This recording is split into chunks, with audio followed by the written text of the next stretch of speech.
Well, thank you, Hermie. Last night was a crazy night at the Bud Shootout. I'm with one of those guys that raced in there, Robby Gordon. Now, crazy thing, you were in a Dodge last night, but today, whole different story because you're in a Toyota for the rest of the season. Talk about the switch and how last night went. Well, last night didn't go how we wanted to go.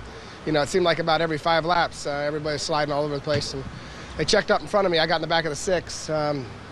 We started the first one, which I think there was, 8 or 9 more later on the night with only 28 cars on the track. So that's going to make the Daytona 500 very interesting.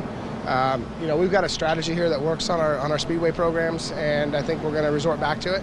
Last year, our worst finish was 11th. I think Toyota has a very good restrictor plate program, so I'm excited about that.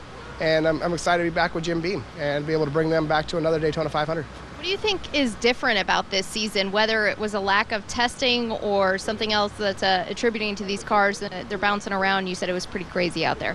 Well, I think, we all know the tires are a little bit harder than what we had last time. And, we were all over the place at nighttime. So I can't imagine what it's going to be like with the sun shining down on the racetrack. So, I think I'm not going to say testing had anything to do with it because we run these cars. We came back with our same package that we finished 5th last time we raced a restrictor plate race. So, the cars drive okay. It just seems like we're sliding around, lack of grip. So, I don't know if the track has changed. We don't have enough rubber down on the racetrack. Hopefully that'll change. But, we really didn't have any tire issues last night. We just slid around on top of the track. Everybody lacked grip.